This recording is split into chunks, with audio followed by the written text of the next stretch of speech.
तभी जैसे ही वह आंखें बंद करता है, उसे अतीत का एक भयावह दृश्य दिखाई देने लगता है, जैसे कोई अपना ही खंजर से वार कर रहा हो। बचाओ बचाओ, मुझे बचाओ।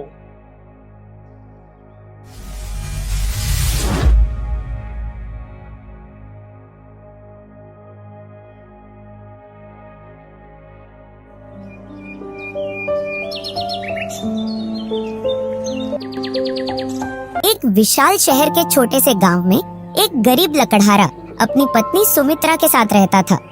उसकी जिंदगी बहुत कठिनाई भरी चल रही थी, क्योंकि न तो घर का गुजारा चल पाता था और न ही कोई संतान थी उसके। अगर ऊपर वाले की देन से हमारे जीवन में भी संतान सुख होता, अगर हमारे भी कोई संतान होती, तो शायद सब कुछ बदल जाता। यह गरीबी, ये हालत। सुमित्रा, अगर इंसान की मर्जी से सारे दुख हट जाएं और सारे सुख आ जाएं, तो इंसान परिश्रम करना ही छोड़ देता है। ऊपर वाला जो भी करता है अच्छा करता है, हमें धैर्य रखना होगा। रामू सुमित्रा से इतना बोलकर हर रोज की तरह जंगल चला आता है लकड़ी लेने के लिए, जिन्हें बेचकर अपनी जरूरतें पूरी करने की कोशिश करता। वह सारा दिन जंगल में लकड़ी काटता। एक दिन रामू गहरी सोच में पड़ जाता है। हे ऊपर वाले, मैं और मेरी पत्नी जितना परिश्रम कर रहे हैं जीवन में, हमारा बुढ़ापे का सहारा हमें जरूर देना ऊपर वाले। यह सब रामू ऊपर वाले का ध्यान करके सोच ही रहा था कि तभी उसकी यह गूंज सहायक के कानों में पड़ती है और वह मन ही मन सोचने लगती है, यह कौन है जिसकी पुकार में इतना लगाव, इतनी संवेदना और इतनी शीतलता है। इसकी लालसा जरूर पूरी होनी चाहिए, इसकी सहायता करनी चाहिए। इतना कहकर सहायक वहाँ से चल देती है और रामू के पास पहुँच जाती है। क्या मैं जो कह रहा था उसे सुनकर मेरे पास आई है? तुम सही सोच रहे हो, मैंने तुम्हारे मन की बात जान ली। तुम्हारे कोई संतान नहीं है, तुम्हारे जीवन में बहुत उतार चढ़ाव आए हैं। तुम रुको, मैं आती हूँ।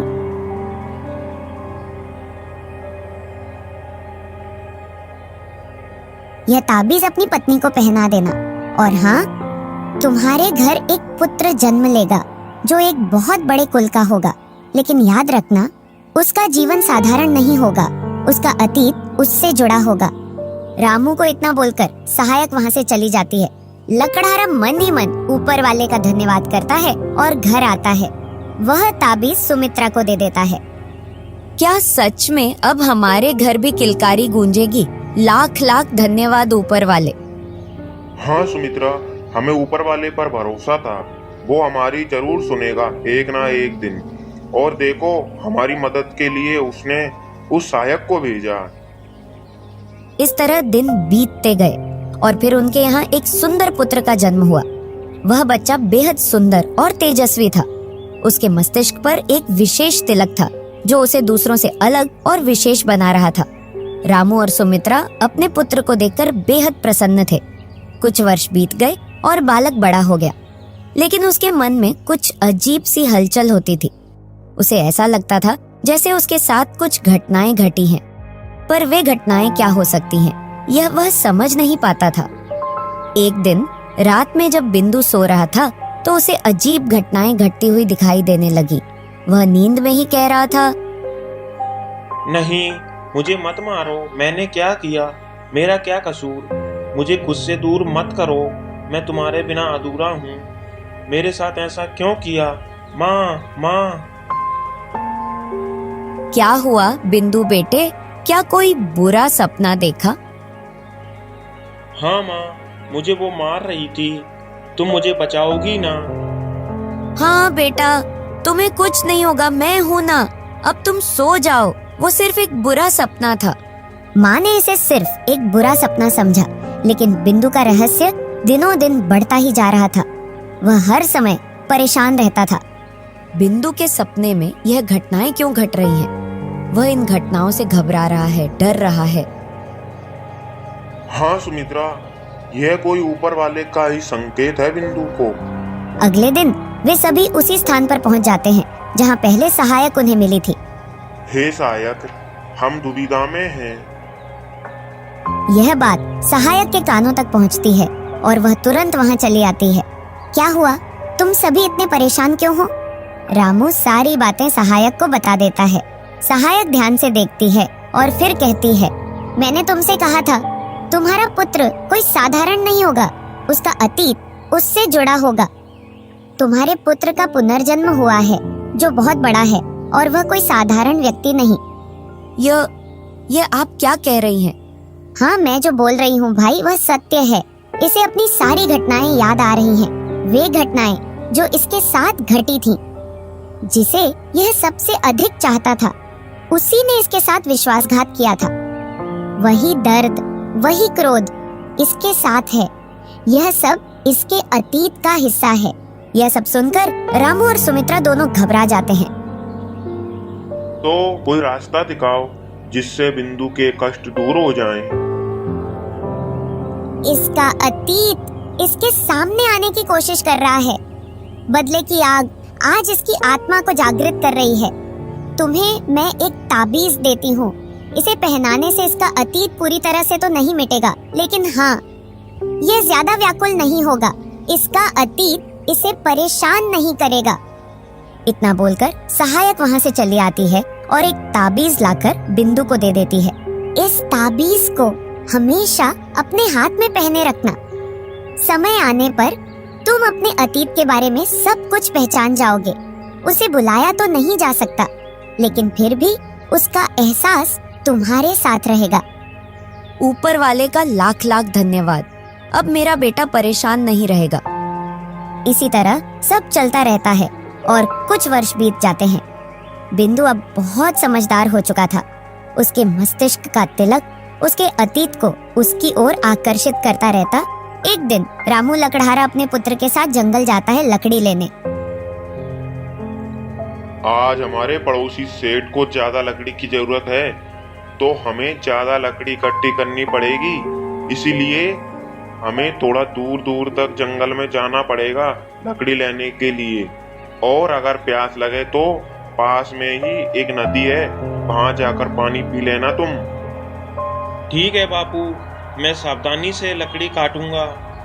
दोनों लकड़ी काटने निकल जाते हैं। बिंदु लकड़ी काटने लगता, तभी अचानक उसका ताबीज टूटकर नीचे गिर जाता है। थोड़ी देर काम करने के बाद बिंदु का गला प्यास की वजह से सूखने लगता। प्यास की वजह से गला सूख रहा है, बहुत प्यास लगी है। बापू ने कहा था पास की नदी से पानी पियाना। चलता हूँ मैं नदी के पास और कुछ पानी साथ में ले आऊंगा। बापू को भी प्यास लगी होगी, उनके लिए भी।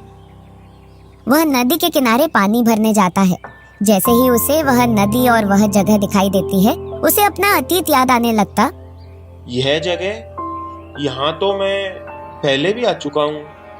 यह जगह जानी पहचानी लग रही है। इस जगह से मेरा कोई पुराना संबंध है। तभी जैसे ही वह आंखें बंद करता है, उसे अतीत का एक भयावह दृश्य दिखाई देने लगता है, जैसे कोई अपना ही खंजर से वार कर रहा हो। बचाओ बचाओ, मुझे बचाओ। वह चिल्लाते हुए जमीन पर मूर्छित होकर गिर जाता है। बिंदु की चीख रामू के कानों तक पहुंचती है। अरे, ये आवाज तो मेरे बेटे बिंदु की है। क्या हुआ है उसे? लकड़हारा घबरा जाता है और जल्दी से बिंदु के पास पहुंचता है। जब वह उसे जमीन पर बेहोश पाता है तो उसकी आंखें फटी की फटी रह जाती हैं। रामू बिंदु को बेहोश अवस्था में देखता है और उसे उठाने की कोशिश करता है, लेकिन बिंदु को कुछ भी पता नहीं चलता। आखिरकार रामू बिंदु को उठाकर अपने घर ले आता है। अरे जी, क्या हुआ मेरे बेटे को? ये आंखें क्यों नहीं खोल रहा है? उठो बेटा, उठो, देखो तुम्हारी माँ खड़ी है तुम्हारे पास। अचानक पता नहीं क्या हुआ था इसे। मैं लकड़ी काट रहा था, तभी मुझे इसके चीखने की आवाज सुनाई, बचाओ मुझे बचाओ। तब मैं वहां पहुंचा तो मुझे बिंदु मूर्छित अवस्था में मिला था। जल्दी से किसी हकीम को बुलाकर लाओ। तभी रामू हकीम को बुलाकर लाता है और हकीम बिंदु को दवा दे देता है। थोड़ी देर बाद बिंदु होश में आ जाता है। अरे बेटे, तू ठीक तो है ना? क्या हुआ था तुझे वहाँ? माँ, मैं पानी पीने जैसे नदी के पास गया तो मुझे अचानक याद आया कि मैं पहले भी यहाँ आ चुका हूँ, इस जगह पर। पहले मेरे साथ कुछ हुआ था। बिंदु के बापू, इसके हाथ का ताबीज कहाँ गिर गया? वह सहायक का दिया हुआ रक्षा कवच था। ताबीज? हाँ, सहायक ने कहा था ना, यह ताबीज इसके अतीत को जागृत होने से रोकेगा। ताबीज के बिना सब कुछ फिर से याद आने लगेगा। ताबीज गिरने से ही यह सब हुआ है। तो फिर से हमें क्या करना पड़ेगा? हमें फिर से सहायक के पास चलना होगा, वही हमें कोई रास्ता दिखाएगी। सहायक, हमें तुम्हारी मदद की जरूरत है। रामू की आवाज सहायक के कानों तक पहुंचती है और वह तुरंत उनके पास चली आती है। सुमित्रा सारी घटना सहायक को बता देती है। मैंने तुम्हें पहले ही बताया था, इसका अतीत इसे अपनी ओर खींच कर ले जाएगा। यह सब उसी अतीत की वजह से हो रहा है। इसका जीवन असाधारण है। वह अपने अतीत में एक बहुत बड़े कुल का हिस्सा था। इसके अतीत में हुई इसकी मृत्यु के साथ एक अनहोनी जुड़ी हुई है।